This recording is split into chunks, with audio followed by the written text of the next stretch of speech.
Assalamualaikum warahmatullahi wabarakatuh. Saudara saya sekalian, satu topik yang panas yang harus ramai dapat mengikutinya sebab bukan saja khas untuk wanita tapi untuk lelaki yang ada wife, yang ada anak perempuan, yang ada adik-beradik perempuan, tolong ambil perhatian. Dan ladies, all of you please share secepat mungkin dengan kawan-kawan. Mungkin ada maknanya you dengar pada malam ini sebab terlalu rampant ataupun terlalu berleluasa sekarang zaman moden. Saya juga terfikir kenapa sampai begitu sekali, tetapi setelah saya jalankan sedikit kajian dan melihat apa yang berlaku di luar negara dan di dalam negara kita, memang nampak sangat jelas kenapa benda ni berlaku. Okey, seperti biasa kita sampaikan love ni kepada semua rakyat kita yang sudi ikuti program ni, terutama sekali mereka yang tengah sakit. Kita doakan anda supaya banyak bersabar, kita mendoakan kepada anda juga supaya cepat pulih. Okey, insyaAllah jangan putus asa apapun. Baik, dalam dunia hampir 1 juta rakyat setiap tahun yang menghadapi masalah breast cancer satu dunia. Tapi kita fokus kepada Malaysia. Malaysia merupakan number one cause of death dari sudut cancer. Cancer number one di Malaysia ialah cancer of the breast. Okey, kalau di dunia cancer of the breast ni number 2 di belakang pada lung cancer number 1. Saya menceritakan tentang wanita ya. Wanita di Malaysia number 1 is still breast cancer. So please pay attention, tak kira umur you baru belasan tahun ataupun lagi-lagi kalau dah 40 ke atas. Sebab apa? Didapati di Malaysia 1/19 ataupun sekarang dah 1/18 yang memang dah statistik tu dah kena. Cuma kita masih jauh lagi daripada standard European country atau country yang dah terlalu moden. Dia 1/8 wanita. Okey, yang kena cancer. So kalau you tengok kiri kanan you, kalau dalam office tu ada 19 orang wanita atau 18, mungkin you di antara seorang daripada ni yang berpotensi kena. Saya tak mau menakutkan you, tapi saya nak menceritakan perihal realiti. Nombor 1 ialah antara Chinese, Indian dan Melayu. Statistik menunjukkan Chinese masih lagi top, dia punya yang lebih senang kena cancer of the breast. Indian nombor 2, Melayu nombor 3. Itu tak berarti orang Melayu ataupun pengikut follower saya ni harus berpeluk tubuh relax. No, you have to be awake, kena bangun dan dengar elok-elok. Okey, sebab 40% daripada apabila dah jumpa breast cancer ni selalunya dia dah late stage. Faham maksud saya? Late stage minimumnya stage 3 ataupun stage 4. Jangan-jangan kalau ramai-ramai tu stage 1 tu masih banyak lagi harapan, tu tak kan? Okey, tapi cancer ni pula perangai dia stage 1 tu kadang-kadang tak nampak. Paling awal pun stage 2. Jadi eloklah you belajar balik dengan video saya yang lepas-lepas apakah ciri-ciri cancer of the breast, cara nak periksa breast you sendiri dan apa-apa lagi petanda-petandanya. Yang penting malam ni kita nak pertikaikan kenapa begitu ramai sekali rakyat kita wanita yang kena kanser. Lelaki boleh kena, tapi 100 kali ganda wanita yang lebih common ataupun lebih biasa kena. Okey, so lelaki tak jadi hal sangat cerita ni. Baik kita pentingkan sebab ada satu hormon yang dinamakan estrogen. Inilah nama yang you kena ingat daripada sekarang sampai bila-bila, selagi mana you dinamakan perempuan. Orang lelaki yang banyak estrogen pun ada masalah juga kan. Baik, so estrogen ni Tuhan jadikan dah cantik dah. Dan estrogen ni ada 2 jenis estrogen dalamnya. Ada satu estrogen yang namanya hydroxyextron, satu lagi nama 16 hydroxyextron. Nama ni tak ingat apa, tapi ratio tu kalau kita ambil dari sudut sains, kenapa estrogen yang baik ni boleh jadi nakal, boleh mengganggu sampai kena kanser, sebab yang 16 hydroxy tu dia tinggi daripada yang 2 hidroksi. 2 hidroksi ni adalah memberi protection, memberi kawalan supaya sel-sel kita tu tidak jadi sampai jadi tumor, tak jadi sampai jadi kanser. Tapi rupa-rupanya banyak yang berlaku dalam hidup kita yang meninggikan 16 hidroksi. 16 hidroksi tu bila dia tinggi sangat, maka dia tak boleh beri protection kepada breast kita. Faham tu? Okey, tetapi dua-duanya diperlukan, cuma seimbang tak imbang tu yang menjadi masalah. Baik, kita mulakan dengan estrogen balik. Tuhan dah jadikan cantik. Estrogen tu memang dah disediakan khas untuk wanita. Untuk nombor satunya, dia protect jantung pun. Bukan kata takat breast saja. Dia mengurangkan masalah-masalah inflammation kat jantung, dan dia untuk ovary pun dia yang akan memberi maturation, memberi dia satu kedewasaan kepada wanita, sehingga kan dia boleh stimulate ovary untuk berfungsi supaya dapat period kan, dapat menstrual cycle yang betul. Dan kalau vagina wanita yang ada lubrication semua tu, ini dia kerja-kerja estrogen ni untuk memberi ada lining, ada orang panggil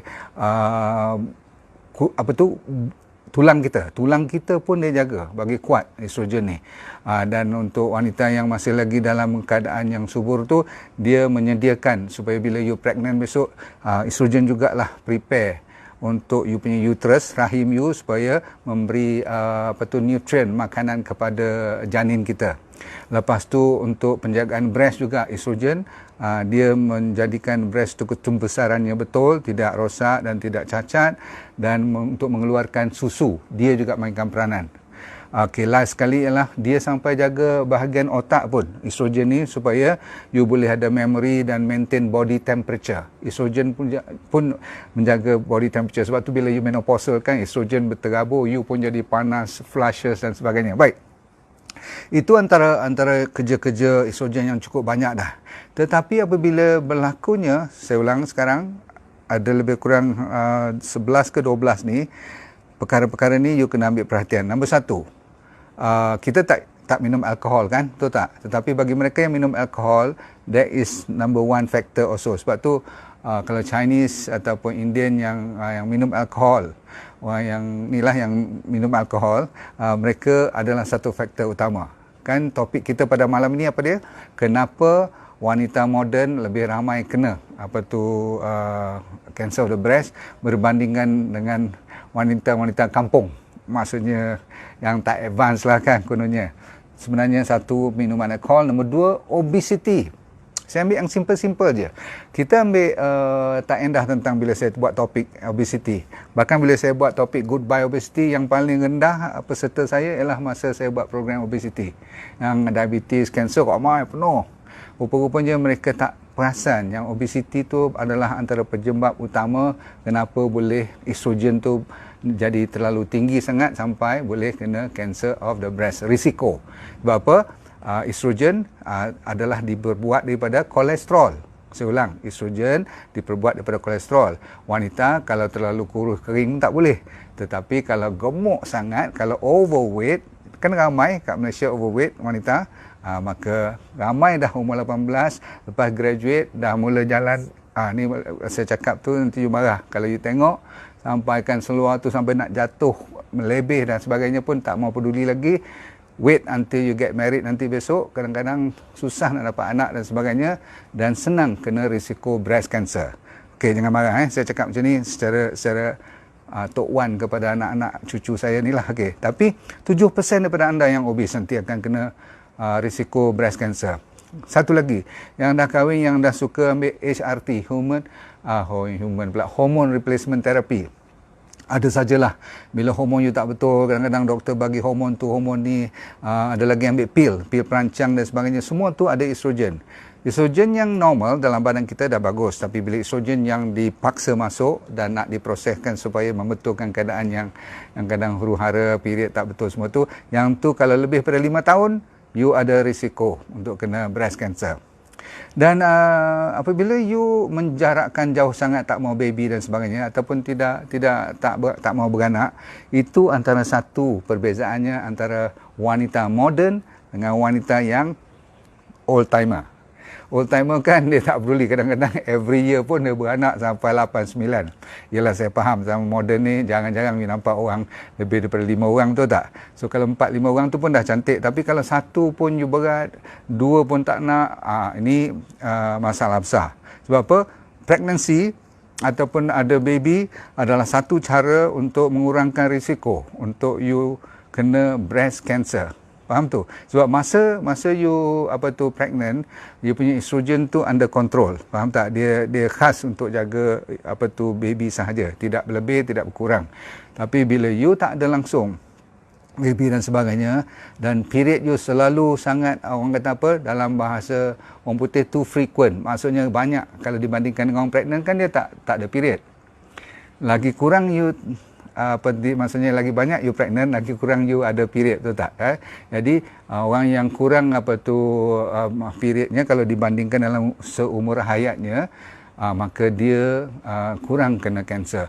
Yang selalunya awal balik umur patutnya 12-13, sekarang zaman moden apa jadi? Budak-budak sekarang saya selalu cerita umur 9. Kadang-kadang 8, nak masuk darjah berapa tu, saya tak tahulah. Primary school lagi dah mula ada period. Berarti, dan kadang-kadang you lambat pula menopausal atas pada umur 55. Orang yang panjang umur dari sudut ada banyak cyclenya, you punya period, dan secycle, kata statistik, you ada lebih chance.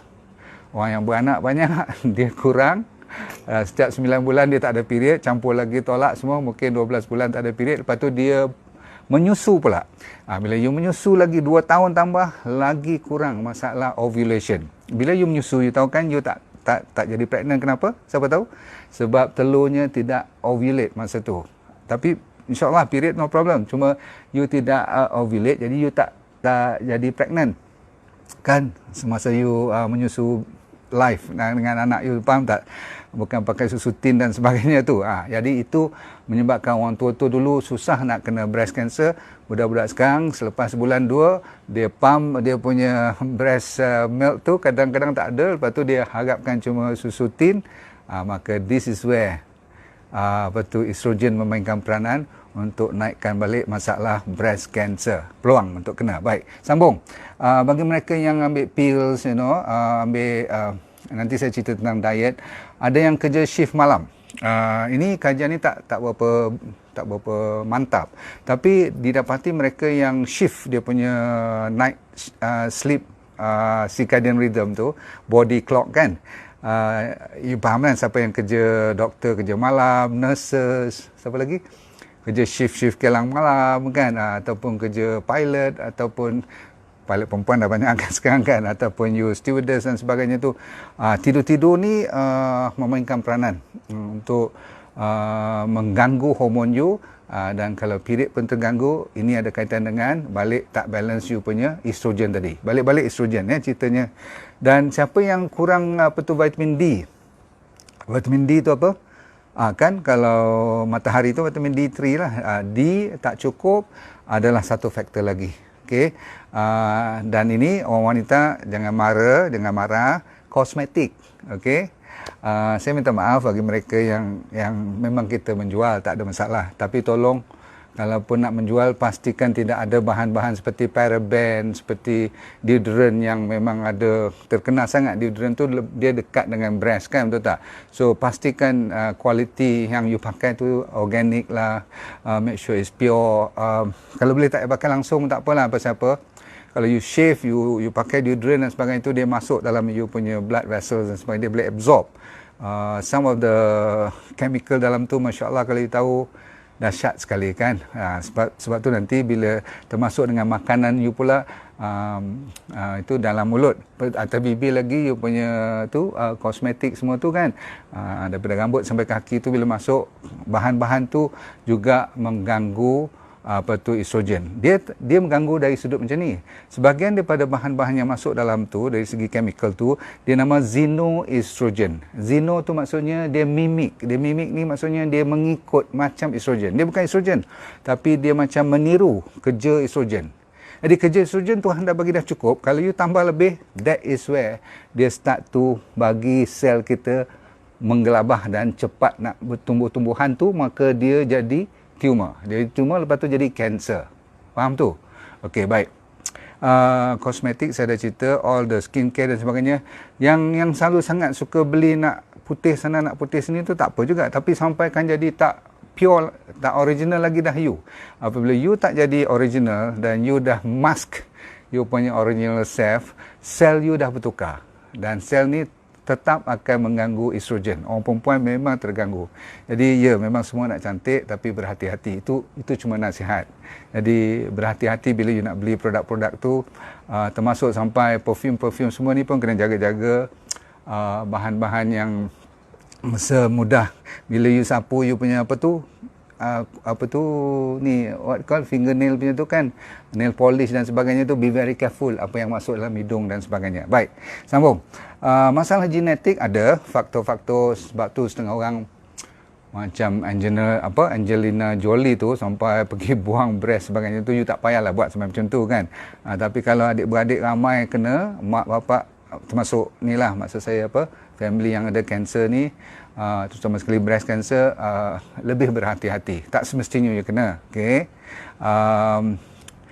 Lagi satu, siapa yang dah pernah kena dulu breast cancer, lebih lagi kena dengar cerita ni supaya you cuba hindar daripada sebarang faktor ataupun pengaruh apapun yang boleh mendekati kepada risiko. Okey, sebab dalam kita jaga-jaga pun kadang-kadang dia kena kan. Baik, sambung. Apa lagi, kalau you bekerja tempat yang ada banyak radiation, siapa yang kerja kat tempat-tempat yang ada ni lah, haba atau x-ray ataupun kilang-kilang, especially kilang petroleum, faham tak, banyak asap dan ni gas-gas yang cukup berat lah, ada heavy metal semua tu, tolong. Okey, sebab bila dia masuk dalam body kita, dia ganggu juga. Apa saja yang ganggu estrogen?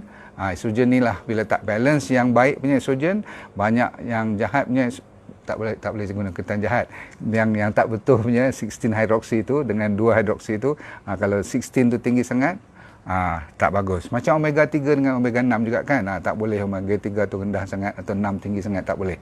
Dia kena pandai balance. Baik, sambung. Alkohol, saya dah cerita alkohol. Exercise. Okey, apa pun ada kaitan dengan obesity, ada kaitan dengan exercise. Siapa yang exercise, just nice, tak payah kelang kabut exercise.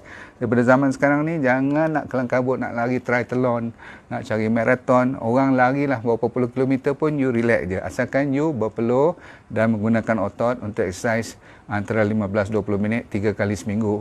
Good enough. Yang penting ialah, saya ulang berkali-kali, sunlight. Anda tak tahu betapa gairahnya saya tentang matahari ni, sebab betapa ruginya kita, betul tak? Ini baru saya cerita tentang breast cancer. Bahkan sunlight is so important untuk semua lagi fungsi-fungsi badan kita. Sebab dalam penukaran antara matahari punya cahaya ke kita punya kulit, ke D3, wah, kalau you tahu dia punya fungsi D3 saja, banyak jenis penyakit yang dia bantu. Termasuk seserius, kan pernah dengar kan, autoimmune disease, SLE, Crohn's disease, thyroid problem, Masya Allah. Okay, so termasuk sekarang breast cancer. So all of you sebelum kena breast cancer, minimum setengah jam sehari kalau yang dah pencen ataupun yang dapat kerja tepi tingkap, duduk tepi tingkap, jangan takut kepada matahari, dan jangan banyak sangat pakai SV15, 30, lagi banyak you protect you punya skin tu, lagi bodoh lah kita, betul tak? Minta maaf cakap ni, sebab kadang-kadang geram juga, cakap berapa kali pun tak dengar. Yang kau takut sangat dengan matahari ni kenapa? Okay, so please make sure you fight for your free sunlight, get it free of charge. Okay, last ialah suka sangat makan antibiotik, pun ada kaitan. Lagi satu, implants. Kalau nak perempuan kan nak kosmetik lah, nak bagi nampak seksi semua tu, tak payah pakai implant semua tu. Okay, saya tak tahu you nak pakai apa, tapi tak payah, sebab ada kaitan dengan risiko breast cancer. Dan ujung-ujung sekali, tidak lain tidak bukan, ialah stres. Mana-mana saya pergi pun, stres saya takkan tinggal, sebab stres merupakan, baru-baru ni saya buat satu tulisan tentang aku adalah alasan kenapa kamu harus senyum, tak tinggalkan you dengan menitis air mata semua tu. Orang kata saya jiwang-jiwang pula. No, that ayat adalah sebenarnya untuk kepada pesakit saya. Saya tulis tu adalah untuk pesakit saya, supaya setiap doktor yang nak merawat pesakit, terutama sekali breast cancer semua ni, wanita, dia mesti ada riwayat yang lepas. Maka kalau nak rawat dia, nak bantu dia, siapa-siapa yang dengar ni, saya harus bersama dengan sejarah hidup you, nak tukar daripada yang lama kepada baru you boleh tinggalkan titisan air mata tu, faham tak? Bukan nak jiwang-jiwang ni. Ni nak bagi you rasa bahawa pesakit memerlukan cinta, dan cinta itu adalah penawar resmi semua jenis penyakit. Saya ulang, semua jenis penyakit, termasuklah penyakit hati pun. So, breast cancer needs a lot of love. You pernah tengok tak? Kadang-kadang lelaki tak datang tau. Kalau wife dah ada breast stage 3, stage 4. Dulu dah buang sebelah, sekarang dah buang sebelah. Tanya husband mana? Husband dah tak ada, hilang. So, you rasa budak perempuan ni boleh baik tak? Sebab tu zaman sekarang, stres ni kalau saya cerita je, lagi 1 jam pun tak habis. So, pendekkan cerita, pastikan anda yang ada masalah stres, masalah silaturahim dengan suami isteri, that is the number one. Kalau you nak baik daripada kanser ataupun belum kena kanser tetapi akan kena nanti. Sebab apa? Yang sakit anda perempuan, wanita. Lelaki saya tak tahulah nak cerita macam mana, tapi kita settle dia orang later. Nak marah-marah lah, tapi saya dah tak larat nak tegur dah kepada wanita, jangan biar sampai suami you buat sesuatu benda yang sampai you sengsara, nanti you yang tanggung. Kalau dah tahu daripada awal, betulkan. Sebab apa? Kalau dah kena nanti, riwayat setiap kanser adalah 5 hingga 10 tahun. You mesti kata gaduh pada tahun ni, oh tak ada masalah, tahun depan I clear. Okey, clear. Tapi tahun lusa, tahun lagi satu gaduh. 3-4 tahun sekali bergaduh besar. Dia lari pada rumah. Masuk tahun ke-6, dia jumpa stage 1. Tahun ke-7, stage 2. Tahu-tahu, stage 4. Is that clear? So, jadi tuan-tuan sekalian, this is very, very serious. Sebab tu bila topik saya kata, kenapa wanita moden sekarang ramai kena, this is one of the factor. Tolak ke tepi kosmetik lah, deodorant semua tu, this is the factor. Tak kena matahari semua tu, biasa kan? Baik, sekarang kita habiskan tentang toxicity dalam makanan pula. Cerita-cerita juga. Kadang-kadang you rumah tangga cantik semua, tapi fast food. You know fast food, okay? What's inside fast food? Kalau you tengok dan kalau you study betul-betul, you tak akan makan. Tetapi ialah kita manusia biasa, saya pun makan juga. Tetapi kalau you dah ada risiko perempuan, tolong. Number one, apa saja yang ada soy. Saya tak kata soy itu kacang soya tu tak boleh kita makan. Tapi kalau you perempuan, mak bapak family banyak kena kanser, tolong kurangkan. Kecuali you ambil tempe boleh. Kalau you ambil yang dah buat bacem, tahu bacem yang dah dibuat fermented natto. Kalau kat Japan tu kan ada dia buat yang macam yang dah peram tu, kimchi semua tu kan, soya kalau ada kat situ no problem. Yang tak boleh ialah yang soya yang dalam kotak, yang GMO. Semua tu GMO, yang murah-murah you beli tu is out. Kalau nak beli organik punya soy susu boleh, tapi minta make sure yang pure punya. Pasal apa? Soy yang GMO sekarang termasuk jagung, semuanya dah dimasuk dengan bahan-bahan yang dinamakan glyphosate. Pernah dengar Roundup tak? Okay, pernah dengar tak company yang besar tu? Yang gergasi yang kita buat dirt aja, dia orang lah sebenarnya yang buat duit bertrilion-trilion untuk, kalau saya guna perkataan, bunuh kita pun betul juga. Pasal apa? Dia tak peduli. Sebab apa? GMO, kalau you nak tahu, one of the cause of cancer. Malam ni kita cerita tentang breast cancer lah kan. So, kalau nak ambil fermented yang dah dijadikan tempe, okay, no problem. Yang telah diragikan. Nombor 2, sugar. All form of sugar, bagi mereka yang nak prevent supaya tak kena cancer. Kalau kena tu Tuhan duga, kita tak boleh buat apa-apa. Tapi kita lawan. Sugar yang refine, yang gula pasir semua, asalkan nama gula je, out. Kecuali saya dah cerita dulu madu, kurma, kan? You tahu kan cerita tu ke stevia semua, okey lah. Dan lagi satu, kalau you dah tahu bahan-bahan tu diperbuat daripada GMO lagi sekali. Contohnya kalau gandum-gandum yang datang daripada tempat-tempat yang biasa-biasa tu, confirm semua tu asal-usulnya dah ada GMO. So sekarang ni saya nak cakap pun saya segan juga. Saya pun tak tahu nak recommend banyak mana dan di mana nak cari benda yang tak GMO, yang murah. Betul tak? Kalau ada pun mahal pula tu kan, yang organik tu. Jadi kita sama-sama fikirlah nanti. Saya masih tak dapat jawapan tu. Itu masalah agriculture pula. Dan untuk menggantikan ni, you kena ambil lawan dia ialah healthy fat. Healthy fat ni maksudnya fat-fat seperti minyak kelapa darah, minyak olive oil, habatus sauda bagus. Yang kita punya sacha inchi oil, one of the best. Sebab apa? Minyak ikan dah tak boleh makan sekarang kan? Okay. So, sambung lagi. Saya selalu kata susu dan daging out also, yang moden. Kan ceritanya wanita moden. Jadi kita cerita makanan moden lah kan. Kalau atuk kita, nenek kita no problem dulu. Dia makan ayam, dia bela sendiri. 6-7 bulan baru sembelih. Sekarang 31 hari, zap. Kalau tidak, ayam tu lenggok, dia mati. Ayam sekarang tak lebih daripada 2 bulan, dia memang tak tahan lah. So, jadi semua tu, kalau kita tengok makanan dalam binatang yang mengeluarkan susu, kajian, kat sini depan mata saya ada tulis 20 jenis, sebenarnya lebih. 20 jenis mineral, chemical dan juga bahan-bahan perubatan. Saya ulang, medicine yang termasuk steroid, termasuk estradiol. Estradiol itu adalah growth hormone. Estrogen punya adik-beradik ni. Lepas tu ada apa lagi? Ada steroid yang cukup cepat membesarkan binatang ni dan menggemukkan dia orang. Jadi kita makan. Lepas tu susu dia orang pun mesti keluar bahan-bahan ni. Sebab tu yang saya kata tak boleh susu zaman moden. Bukan susu tu haram, tak. Sama juga daging yang menyebabkan kanser semua tu kan. Semua tu adalah disebabkan manusia menzalimi diri. Baik, kita ambil sikit lagi. Yang ni semua termasuk saya pernah buat kesalahan ni. Dan masih kita buat. Iaitulah makanan dalam plastik. Ni perempuan, wanita, lelaki kena jaga masalah prostat, masalah kanser juga. Kita sama-sama belajar malam ni boleh tak? I pernah buat mistake ni. Mungkin you hari-hari duk order juga. Ni yang duk order dalam plastik, teh tarik lah, you pesan kat kawan suruh bawa balik dalam plastik, bubuh straw, ikat tu tak? Yang mamak buat tu. Saya nak marah kat siapa tak tahu, tapi kita kena cari jalan supaya jangan main dengan plastik untuk makan benda-benda yang panas. Kan selalu kita bubuh dalam styrofoam yang putih tu, ingat tak? Bubuh tu, benda tu tengah panas-panas betul. Makan tak rasa pun plastik, tapi ada BPA. Bisphenol A ni, BPA semua dah tahu kan, bila dia panas, dia keluar bahan yang cancerous. Dan perempuan senangnya kena breast cancer. Jadi lagi banyak kita makan setiap hari. Jadi jawapannya you kena buat sendirilah kot kan. You buat betul-betul, you cari plastik yang bukan murah punya lah. Macam orang panggil apa, plastik malau ke apa orang utara panggil ni kan.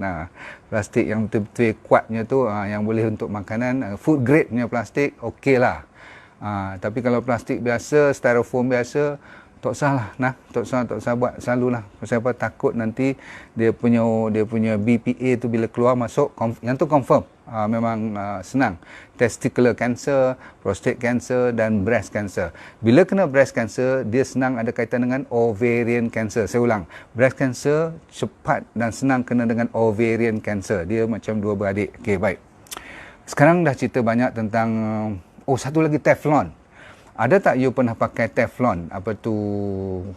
You punya pan. Tahu tak you nak buat masak ke nak goreng apa-apa kan? You nak buat lempiang ke apa kan? So you jangan pakai Teflon lagi dah. Teflon tu you perasan tak lama-lama kalau you basuh dia keluar-keluar. Yang keluaran-keluaran tu ada PFOA. Saya tak ingat nama apa. 400 kali ganda dia punya power nak kena kanser. Kalau termasuk bahan-bahan yang dah keluar daripada you punya pan tu yang ada Teflon. Okey, kita tutup cerita dengan jawapan. Tak guna kita komplain. Apa cara untuk kita cuba menyelesaikan? Nombor 1, hindarkan apa yang saya cerita tadi. Kalau boleh sebanyak mungkin. Daripada kegemukan sampailah cara pilih makanan, susu, gula dan sebagainya. Dan plastik semua tu. Tetapi sekarang apa yang kita boleh amal? Okey, dah dikenal pasti ada satu yang menguatkan dan menaikkan balik good estrogen. Namanya 2-hydroxyestrogen tu. Dalam bahan-bahan yang saya cerita ni ada satu dinamakan indocarbinol. 13C ni. Ini nama sains dia. Indocarbinol ni dia keluarkan untuk tujuan ada bahan yang makanan kita buat tu, kalau banyak dalam body kita, dia bagi apoptosis. Dia bagi mati cancer cell. Ataupun dia bagi sel yang harus mati-mati. Harus mati-mati. Maksudnya sel kita ni ada waktu dia harus sampai mati, dia kena mati. Dia tak boleh hidup lagi. Cancer cell, waktu dia mati, dia tak dengar cakap. Dia terus hidup. Itu dia panggil dia tak mau apoptosis.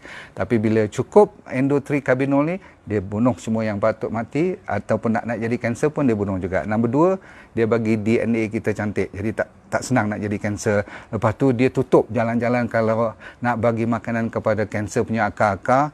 Lepas tu dia detox. Lepas tu dia ada antioksidan. Dan kalau kanser tu nak spread, dia juga akan cuba kawal. Dan yang bagus sekali, dia tak, kalaupun dah kena sel tu jadi kanser, dia tidak membesar lagi. Okey, apa dia? Okey, di sini kopi ya. Senang je. Dalam bahasa orang putih dia panggil cruciferous vegetable. Amboi, nama cruciferous ni kalau bagi saya yang rangup-rangup lah cruciferous. Tapi sebenarnya macam ni. Dia contoh yang cruciferous, siapa tahu? Brokoli. Pernah dengar brokoli?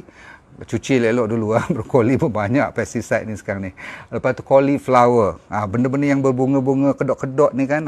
Lepas tu kale ni Mak Saleh punya lah, saya try pun sedap tak sedap je kan, tapi ada jual sekarang kale kat tu. Tapi kalau you dapat brokoli punya sprouts, dia punya apa tu shoot dia tu lagi bagus. Brokoli sprouts lebih kuat power daripada brokoli biasa. Tapi dua-dua brokoli bagus. Sebab apa? Semua ni yang saya cerita, brokoli, cauliflower, cabbage, kale, sprouts ni, dia ada sulforaphane.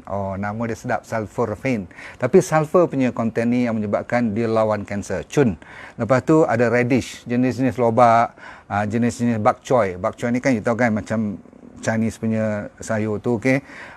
Lagi satu Brussels sprout. Tadi broccoli sprout. Yang ni satu lagi Brussels sprout. Hijau-hijau, bulat-bulat, besar-besar tu kan. You buat makan lah. Tapi kalau tak suka tu semua, you boleh ambil sweet potato. Sweet potato tu apa?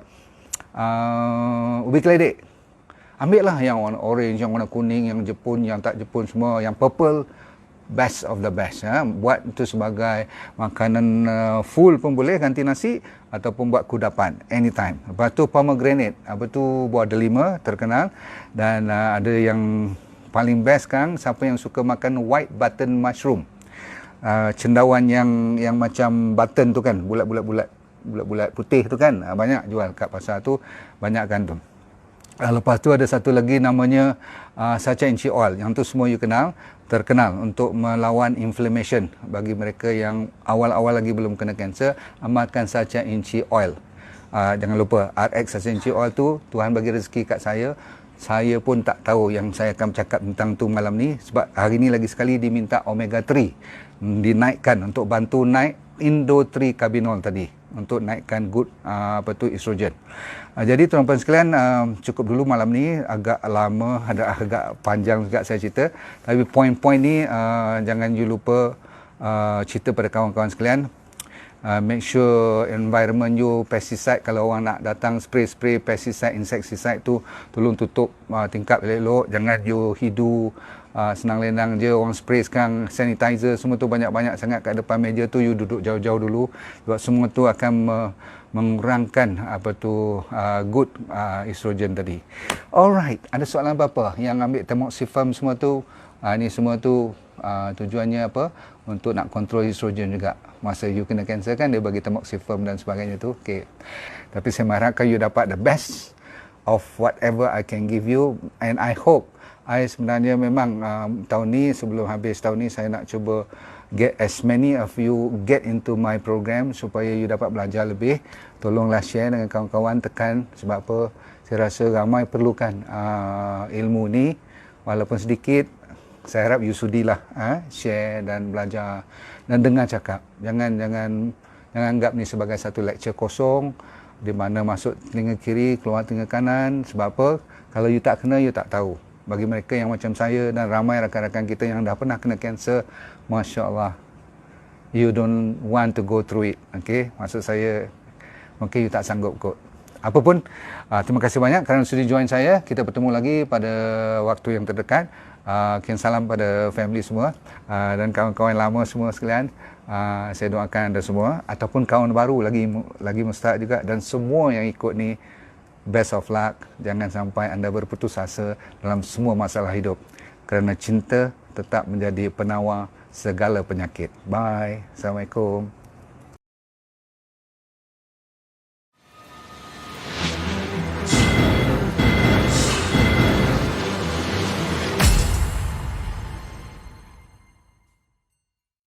Bagi anda yang berminat dengan program yang semacam ini dan nak tahu lebih lanjut pula tu, tapi tak ada masa, anda sibuk lah katakan kan. So yang penting ialah senang je, saya dah buat program online namanya VIP Well for Life program. So apa you kena buat, you layari drnordindarus.com, kat situ dia beri keterangan lanjut. Tapi yang penting dalam tu ada apa, you buka je pakai password you tu, you akan dapat satu yang program yang full seminar, macam 1.5 jam, seolah macam you datang seminar saya lah kan, tapi you duduk kat rumah aje, kat mana saja pun tak. So you jangan risau, cuma tap into drnordindarus.com, minta dan tengok kat situ sendiri explanation tentang Well for Life VIP Well for Life program.